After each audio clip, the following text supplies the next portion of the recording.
Welcome to Foundation and Family, the Erica Diaz Show, where real estate wisdom meets family life. I'm Erica Diaz, here to share stories, insights, and inspiration for building homes and nurturing hearts. Let's dive in together.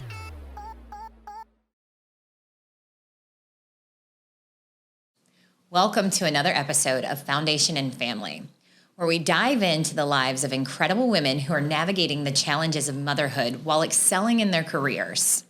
Today, we have the pleasure of sitting down with Jenelle Ferrer, a powerhouse in the real estate industry. Welcome, Jenelle. Thank you so much for having me. Excited to be here. Absolutely thrilled to have you here. So to kick things off, can you share a little bit about your real estate journey and what caused you to pursue a path in this direction? I don't want to say it was accidental, but it kind of was. So my mom was in real estate my entire life, and I stumbled upon it after undergrad, got into the industry in 2006, and definitely wasn't something I was looking forward to, but ended up loving it. Started doing residential real estate in 2011, got my broker's license in 2015. Also was teaching at Full Sail University and thought that that would have been my career path and real estate part-time, but real estate kind of just kept growing and pulling my heartstrings, loved it, and ended up going completely full on into real estate. So what did you do at Full Sail? I know you taught, but what did you teach? So I taught and developed the curriculum for project management and for media entrepreneurship for the Media Communications Bachelor Program. So I feel like at least the project management kind of helps. Like I feel like each listing kind of is a project in and of itself. So maybe that helped with that transition into real estate, just having that project management foundation. I think it was actually backwards. Oh. So I was doing real estate, and then I was also at Full Sail, and then the trajectory at Full Sail continued while I was running my brokerage. But it definitely had a lot of overlap where I was able to use my real estate experience into my courses. So tell me, like, for me, I have 4 kids. How many do you have? 3. And what are their ages? So one is 2.5 months. The other one will be 2 next month, and the other one just turned 4. Yeah, so that's 3 kids under the age of 4. Yes. How are you balancing life? And then before we get into that, what type of production are you doing? So I'm doing about 16 million so far this year. So That's a lot. Yeah. I mean, it's a lot of work, but honestly, I have a team that helps me with it because I need my sanity. And people ask me, how do you do it? First of all, it's a day at a time.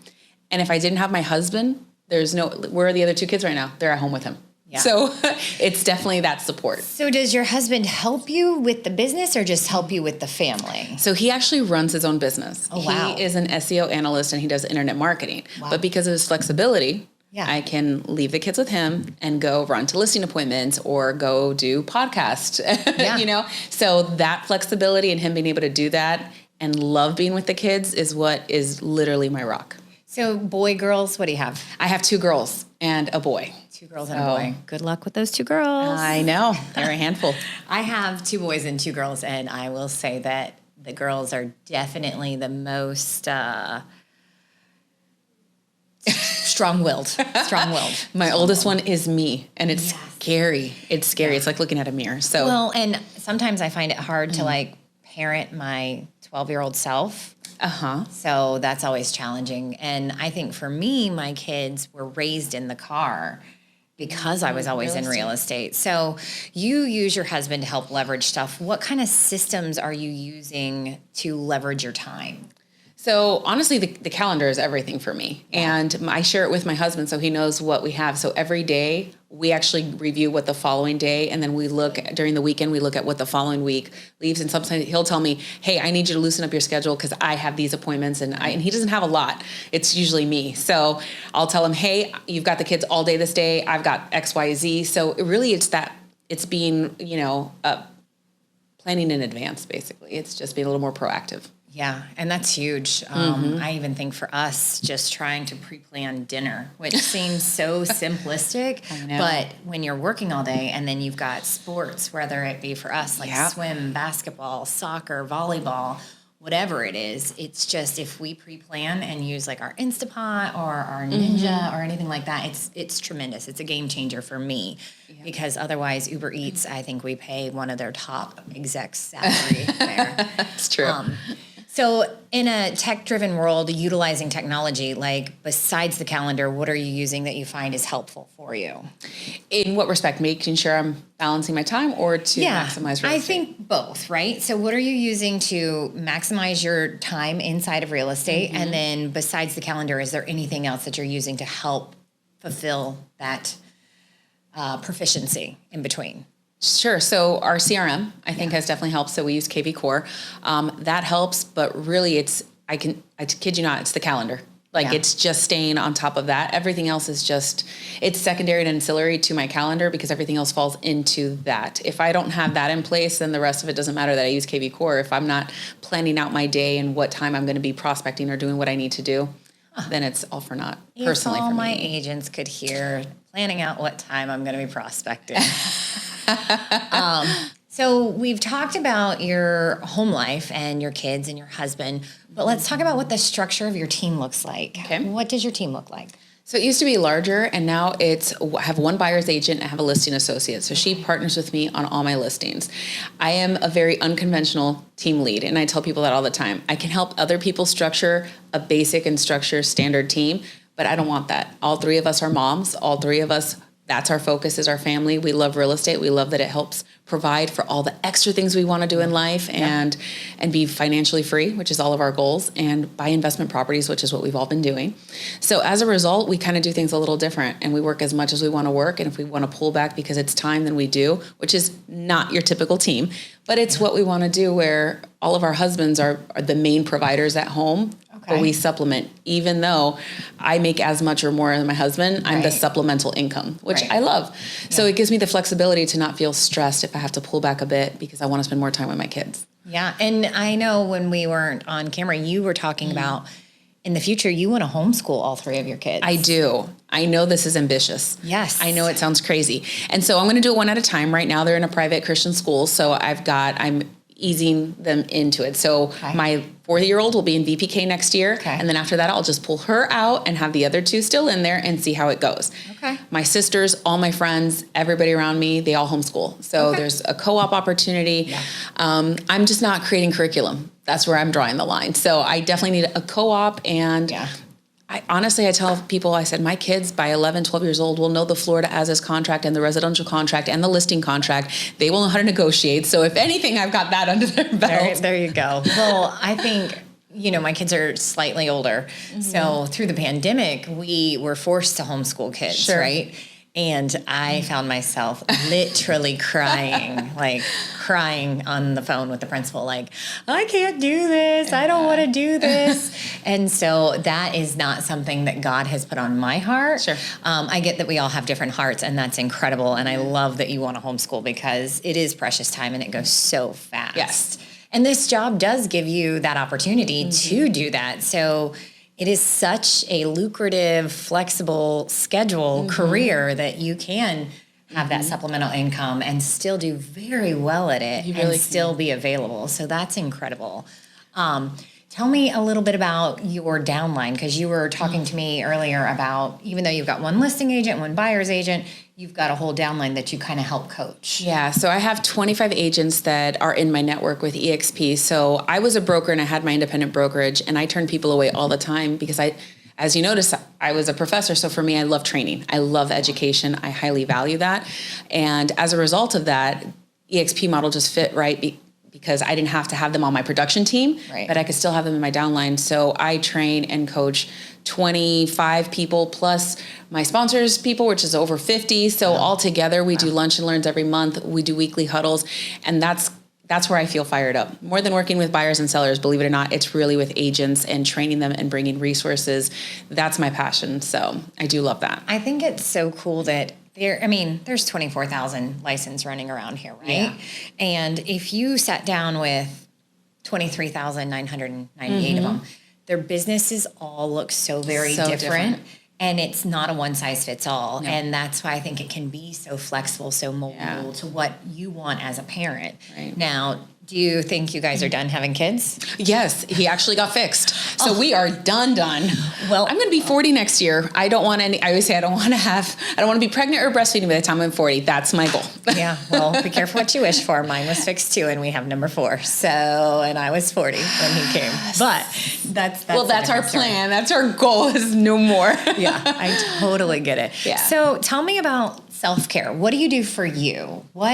Do you set aside time for yourself? Because for me this year, and we've talked about it before on recent podcasts, that it has been a year of discovery and self-journey for me, because I had just put myself to the back of the line, and I was raising kids, and I was raising the business, and I was helping with transactions, and I just didn't focus on me. So this year I have lost 50 pounds. Congratulations. Thank you. That's amazing. And I feel better. And I didn't even realize that it was just little things that I could change. And yes, working out, which I still hate, but I'm going to continue doing it. But what are you doing for self-care so that you don't lose yourself? That's a great question. So I'm on my 3rd day straight going to the gym. I normally go about 5 to 6 days a week. Oh, wow. And postpartum, I wasn't able to go until just now. So my husband gives me the ability to do that because, again, he will watch the kids. So I just have to gauge my schedule.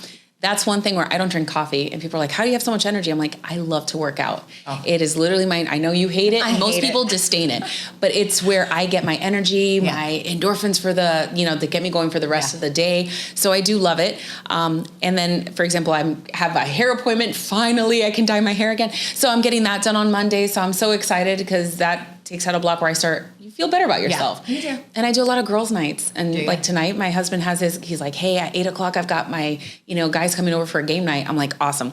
Yeah. But I know that next week I have my girls' night. So I invite friends over. We do craft days. I have to have that block of time where I can do it. Absolutely. And it's just, honestly, it's having a spouse that helps. And I know not everybody has that, but that for me is a huge blessing that we're a team and we have that flexibility that we can tag, but you have to tap out, and sometimes I get to the point where I'm like, I'm out, like so much screaming in this house, I'm out, like the kids are driving me crazy. So it's having that give and take for sure, but working out is a big thing for me.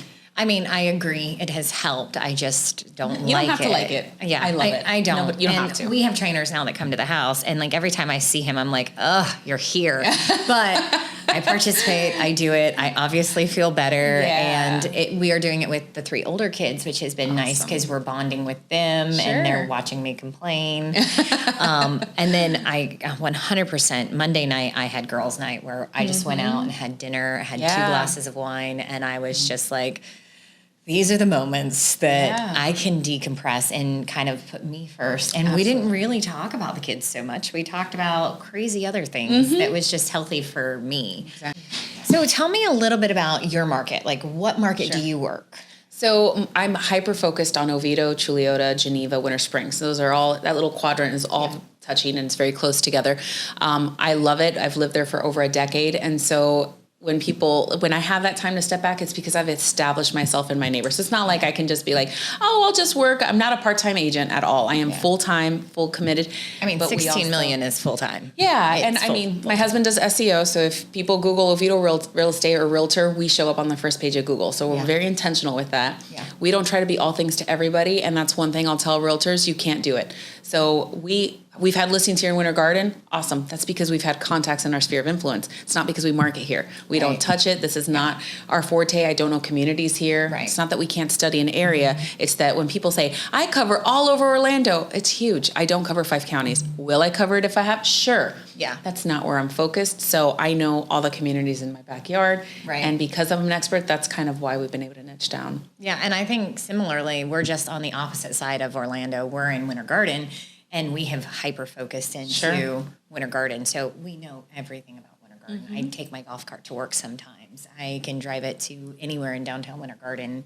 Pretty much, I would say, between my husband and I, everybody knows us here. But do we go to Oviedo? I mean, will we? Yes. But do we know it? Like, no, we don't.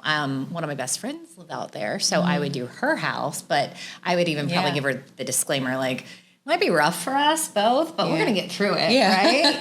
I don't know when your sign's going up. I don't know how your lockbox is getting on, but, I'm kidding about some of that stuff. But with the market and the way it's changed this year, what have you had to change in your business to kind of pivot to still do 16 million, because the last stat I read was 100,000 agents have exited the industry, not in our marketplace only, but nationally. Sure. So as a smaller team and a mom and a husband who sounds like could support you just fine, how have you changed to not be one of those 100,000?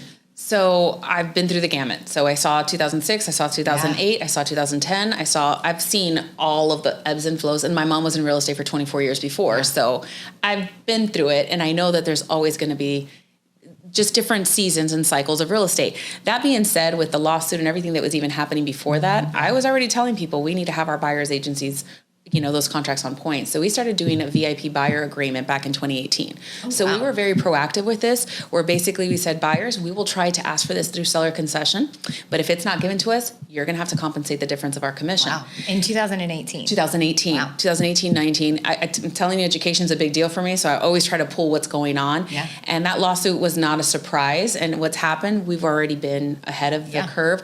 But I will tell you, we stopped doing that or executing that full contract during 2020, 21, 22, because it wasn't fair. Our buyers couldn't. Right. With already going above asking, then removing appraisal. We're like, we're going to work for you. We just need to get you the house that you want. Right. So we started doing that again earlier this year, even before this lawsuit happened.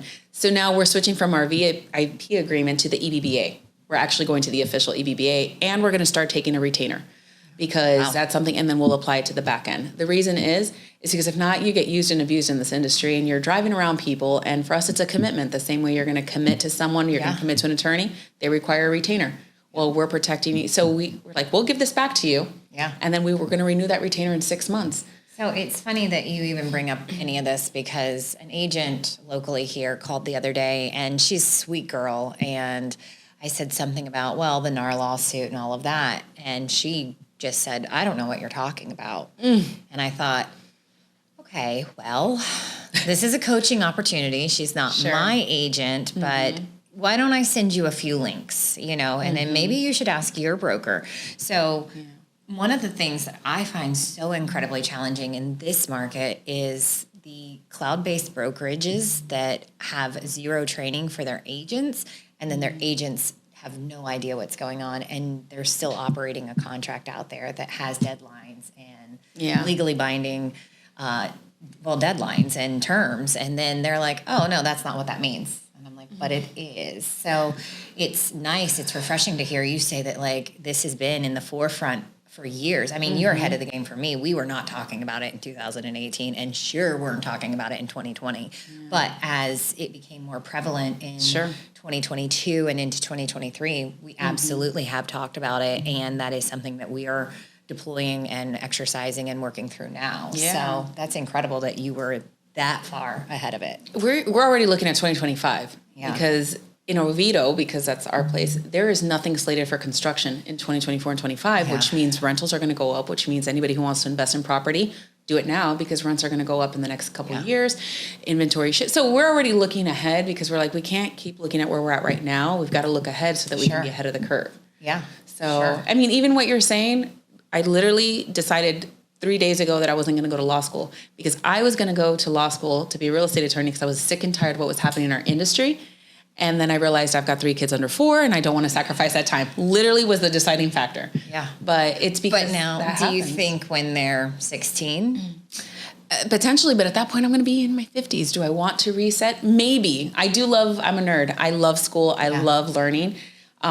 So maybe we'll cross that bridge later, but for me, it's how can I be ahead of the curve? And if that's the way that buyers and sellers are going to respect us, because I'm insulted by the entry into our profession. And that's why what you're saying, it's affected by that. So if I have to be an advocate for that in the next few years about we need to all level up and our entry needs to change, then that's a different conversation. Or make the annual fee $10,000 a year. I think it just requires a little more education, maybe a graduate degree or an undergrad degree. I think and then that can be their dues. Right. So I actually personally, and I don't sell as much anymore. I'm involved in all the transactions, but I really get to jump in like when I get to deal doctor. Yeah. So I just did a transaction for an attorney, and she had attorneys advising her because she wasn't a real estate attorney. And she called and asked for an answer to a specific scenario. And I said, well, for starters, I'm not an attorney. I'm not practicing law, but my opinion is this. Right. And then when we got done, she said, do you know that that's the exact same answer that my 2 real estate attorneys gave me? And she said, have you thought about going to law school? And I said, well, listen, I got 4 kids. I don't want to restart. I don't want to be a real estate attorney, but the agents out there are so frustrating that it's almost like maybe we could change something here. I saw a meme on Facebook the other day, and the guy's like, the things that are bothering me in the industry, and it's all these agents running around acting like fools. Yes. And then it's like the NAR lawsuit, he's like, doesn't even compare to this. It's true. So, I mean, we should tag team and do this. I was literally studying for my LSATs. I'm not even kidding. I took a tour of Barry University, and I was really gung-ho about this until I realized my oldest would be 8 years old, and what would I miss? And I told you one of my goals is homeschooling.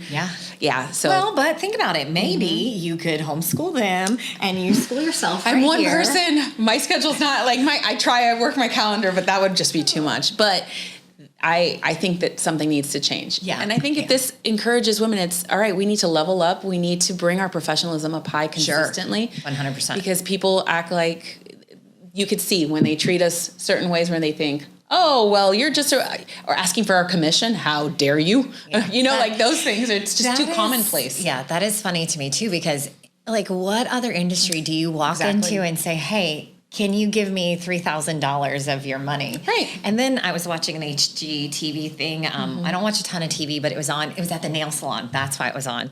And the buyer was like, and my realtor gave me all her commission. So we've got plenty of steak dinners for her coming. And I was thinking, the steak dinners don't pay her bills. Nope. Like, why are we airing this on national television? This is terrible. It's horrible. And then that's what consumers assume that the real estate industry appears to be. But who's we work for paying free. us? No, apparently we work for free. Well, why would you do that? Exactly. We've got kids. So part of our podcast of Foundation and Family, it is to just empower women and, for me, show Jesus in my work and just show women that you can do both. Yes. And you can do it even at a high level. Absolutely. And it can be very fruitful and very rewarding and successful, but you have to have the education. You have to have the drive. You have to have the want to do it. So that is, I mean, you and I are very similar in that regard. So a big thing for my team here is we love to give back. My 4th child's adopted. That's no secret. One of our main missions is helping children in vulnerable spaces, whether that be child trafficking or through adoption or what. So do you guys have any give back programs that you guys do within your team? So Hope Worldwide and our local churches are definitely ones that we contribute heavily towards financially and in any way we can volunteer. But Hope Helps is in our backyard. So it's in Oviedo, and we love this organization. Eventually, I'd like to be on the board, but right now I sit on another board and my calendar, right? So I highly prize that. So, but Hope Helps is an amazing organization that we volunteer financially, but actually physically too. And I love what do they wrap around? What do they do? So they give back to our community. So anybody who probably out of a job, anybody who is failing education in order to be able to get the job they need, they will actually give them courses. There's free social work services.